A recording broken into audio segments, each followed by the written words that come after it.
Olá, povo de Deus, sexta-feira da terceira semana do Tempo Comum, 29 de janeiro de 2021. A nossa reflexão de hoje é a partir de Hebreus 10, de 32 a 39, de Marcos 4, de 26 a 34. Tomando a história do cristianismo, constataremos que em inúmeros momentos, em épocas diferentes, os cristãos viveram sob o peso da perseguição, do sofrimento e da dor. A perseverança nesses momentos é crucial para que não nos afastemos da fé, do nosso primeiro amor. Porém, é necessário ter convicção profunda que brota da experiência de Deus na vida para que não sucumbamos frente às adversidades. Podemos dizer que os cristãos aprendemos às duras penas viver nesses diferentes momentos históricos a bem-aventurança anunciada por Cristo, que diz: bem-aventurados que são perseguidos por causa da justiça e quando são injuriados e difamados por toda sorte de mentiras, por causa de mim, por causa do Evangelho. O autor da carta aos Hebreus descreve a conjuntura do final do primeiro século, onde as comunidades cristãs passavam por todo tipo de situação adversa, incluindo até a confiscação dos seus bens. E ainda merece destaque a solidariedade dos cristãos com os que, mesmo não professando a mesma fé em Cristo, sofriam também os abusos do poder político e econômico da época. Uma das motivações para a perseverança está na fidelidade de Deus em cumprir sua promessa. E por isso, quem assim padece alcançará a recompensa. É claro que não podemos tirar esse texto do seu contexto, como muitas vezes aconteceu na história da igreja, que usou esse texto para justificar o sofrimento do tempo presente, afirmando que quem aqui sofre gozará mais tarde no céu.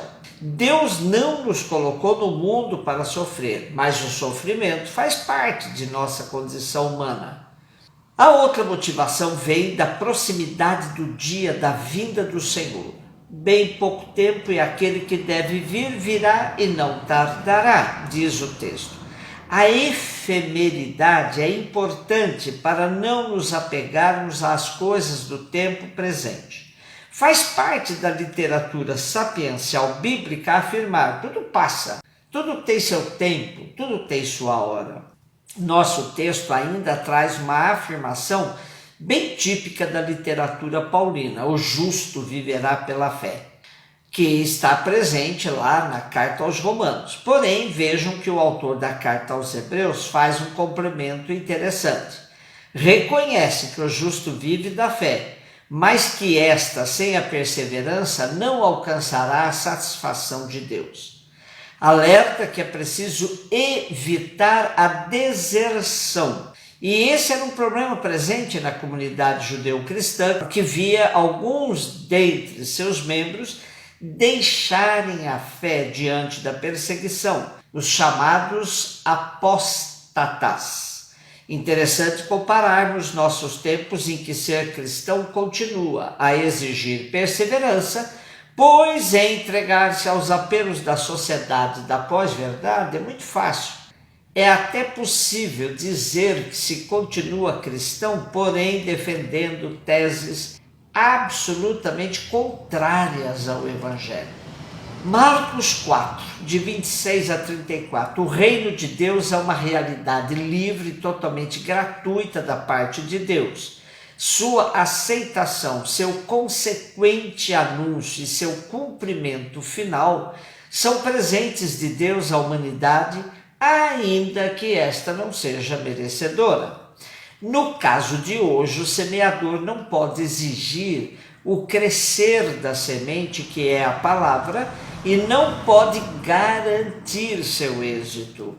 Tudo isso se faz pela força de Deus. Essa forma de começar a narrativa é própria de Jesus quando vai falar do reino. O reino de Deus é como...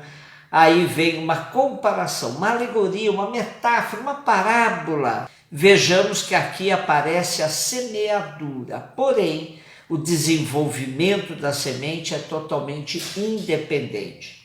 É claro que hoje, com tanta técnica, sabemos sim o processo de morte e vida pela qual a semente passa.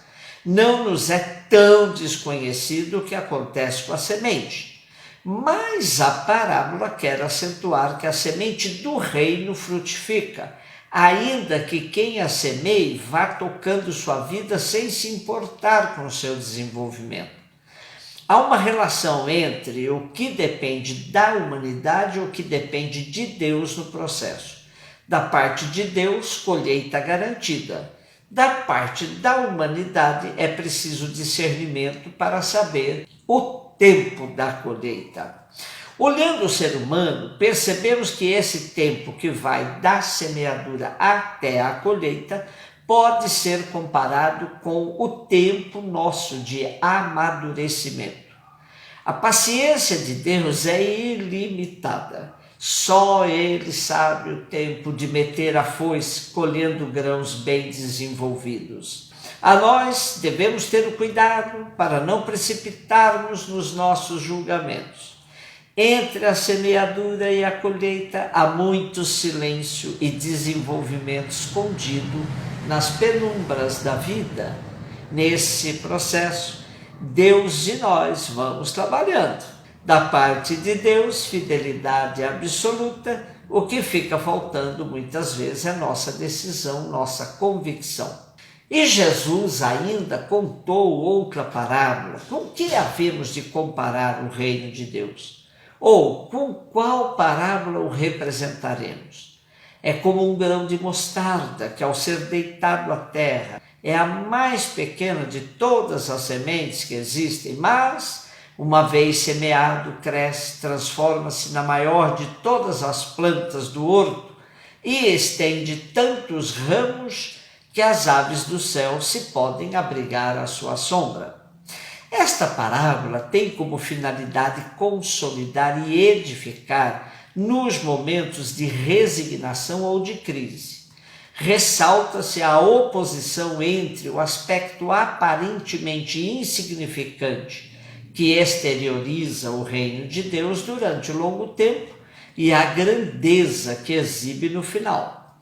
Podemos pensar que o autor da parábola tivesse em vista pessoas que sofrem com sua insignificância, porque aos olhos dos outros, do mundo, da sociedade, da política, são classificados como insignificantes. Aqui estes têm a diferença entre a menor das sementes e o esplendor de uma grande árvore e são convidados a confiar no crescimento, a partir do que é pequeno, e ter paciência com os que parecem insignificantes. O reino de Deus é assim, vem de baixo, vem do que é pequeno. Aspirações ostentosas, arrogantes, ansiosas de poder não são sinais do reino de Deus. É preciso nos adaptarmos a crescimentos lentos e pacientes. O agricultor sabe bem disso. Ele rega, cuida, chega à terra, limpa das tiriricas que sufocam, corta a erva de passarinho que mata a planta e aguarda o tempo de colher o fruto. Temos muito que aprender desse processo, sobretudo no nosso relacionamento humano. Com muitas parábolas como estas, pregava-lhes a palavra conforme eram capazes de compreender. Não lhes falava senão em parábolas, mas explicava tudo aos discípulos em particular. Assim, estes versículos fazem o desfecho dessas parábolas que estão aí no capítulo 4 de Marcos. Aos discípulos que tiveram a coragem de largar tudo para seguir Jesus, o cuidado é mais meticuloso, é mais pessoal, face a face, coração a coração. Estes terão o privilégio do aprofundamento nesse processo de ver o reino de Deus crescer, ainda que nas aparências tudo esteja como a semente enterrada nas profundezas do solo, ou com uma semente que só nos deixa apalpar sua fragilidade. O reino de Deus, os discípulos iam aprendendo isso, cresce de baixo, vem do pequeno, nada de ostentação. Um beijo no seu coração.